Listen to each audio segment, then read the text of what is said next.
Alright guys, today we are doing the Black Tusk in Whistler, British Columbia, Canada. According to all trails, it is 15.9 miles and 5,700 to 5,800 feet of elevation. I woke up at 4:30 a.m. I didn't start recording until now because it was a bit dark earlier. But we are around 3.5 miles in, and we will update you guys later. So the hike is about 8 miles to the top. The first 5.5 miles are mostly forested, with some meadows here and there. There's a point where the trail diverges before meeting back up again. After that, the hike gets really interesting because you break into more open terrain as you approach the dark spire near the top, which is the Black Tusk. Alright, we made it to the first checkpoint. There's Owen. There's Colin. Getting a little rest. That's where the bathroom is. Jake would be cooked without me. I brought the toilet paper. It's where the trail diverges. You go right, you'll be taken to Garibaldi Lake. We'll be doing that on the way back. Left, it's a shortcut to the Black Tusk. We'll be doing this one.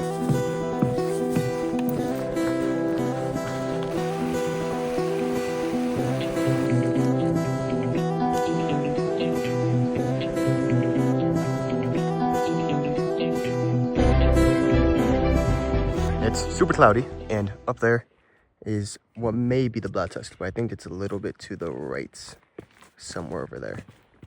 So, we made it to the junction. This is where the trails meet up. The one that takes you from Garibaldi Lake and the one that we just did from the meadows.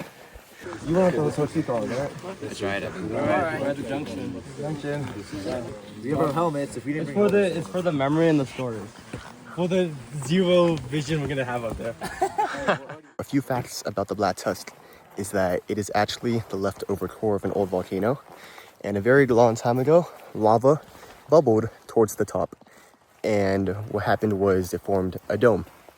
And over thousands of years, glaciers weathered away the outer, softer layer of the rock, leaving what's left behind, which is the black portion of the mountain, known as the Black Tusk. We kind of went off trail a little bit, and we were on some rubble, just large loose rubble, and carefully we're getting back on trail. But beautiful views, and being careful not to fall because you would not want to twist our ankle on this. You can tell there's a little bit behind the trees, but Garibaldi Lake is in the background. Very scenic hike through a bunch of meadows and ridge lines. We're gonna pass through more lakes later, but still have about 2 miles in the chimney scramble, which I'll talk more about later before we get to the top. What? Which one is it? I think it's this. But I don't really see a path up. No, it's behind. Oh, it's behind? We walked right next to it behind. Uh-huh. I don't know. It might be this. I'm inclined to believe it's this one right ahead of us. Maybe that was like unhikeable or something. I think it has to be this one. I don't know, but we saw this one from a distance too, and it looked like a ridge. I think you didn't know that there were 2 peaks here. You know what I mean? Yeah. I was thinking like 1 peak here, 1 peak there. It's actually hella nice.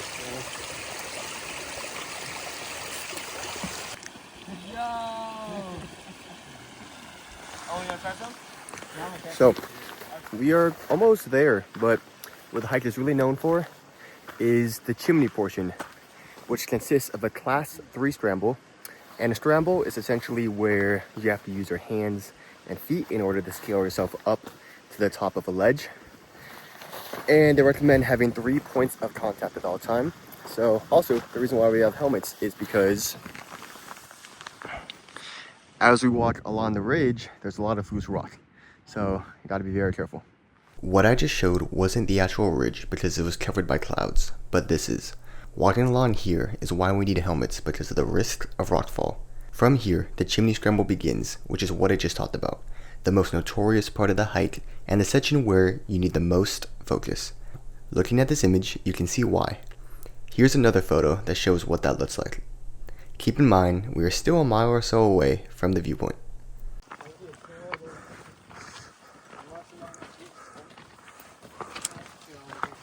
Oh, you're fine. You're fine over there. Oh, that's definitely All right, we are making our way close to the top. Not that close, but we're almost there. We are like black gravel, black rock, and there's a little patch of light behind us, and we're hoping that if we make it to the top in time, we'll get a really nice view of the lake. All right, this was super tiring.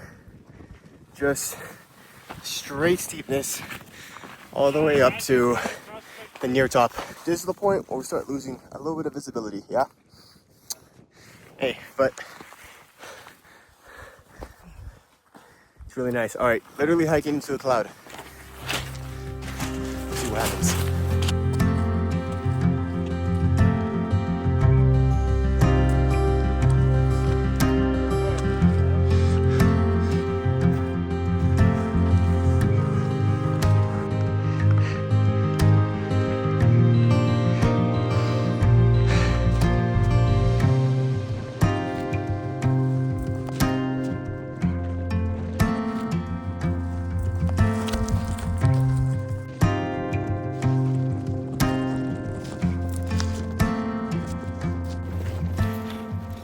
Phone is not actual focusing, but going on this end, we're gonna have to be careful around here because there's a drop off. But hope you can hear me. Super windy, but we're making our way there. Let's keep going. Not a job, but it just cleared up, and that's the ridge. Yeah, so this was our first glimpse of the Black Tusk from the viewpoint with an overlay of what it looks like on a clear day. We'd still need to hike around the ridge as seen here before even making it to the base of the chimney. Now we'll have to make a decision if we go up or not. It was covered by the fog, and then it just appeared out of Dude, that's... Bro, I did not expect it to be like that. Okay, we have a little change of plans. We met up with some guys up there, and it started getting super windy, super rainy, and more than anything, super cold. It's like, I don't know, right now is probably some of the coldest my hands have been, and I have gloves on. And I could understand how people get frostbite, but yeah, I'll show you. I can show you what it looks like, but we were walking the ridge line, and there was no visibility, but at one point we were able to see the actual tusk itself, and it was maybe 200, 300 more feet of just vertical gain. And it's too windy, again, it's too cold, and I don't trust that my hands are gonna have solid enough grip. So the safe decision that myself and some other guys who are also here are making is, you know, we're gonna call it because it is dangerous. Making our way down, it's finally not as cold. We're at like the main trail. That's pretty far, but apparently we're trying to make it down there. Log running. Can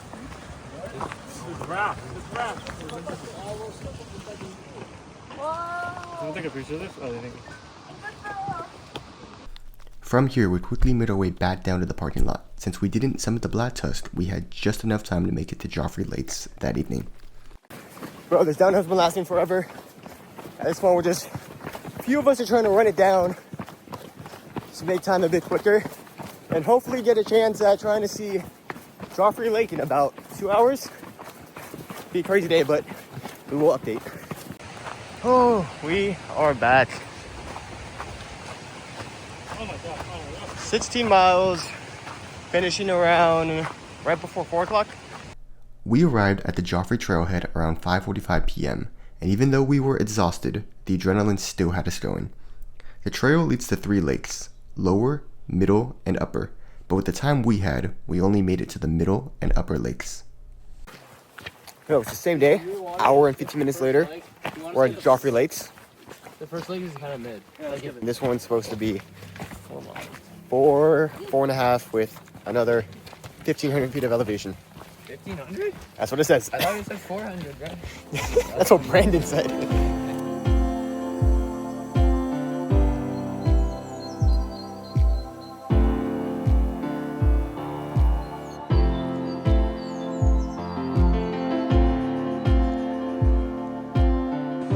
Alright, this is the second lake.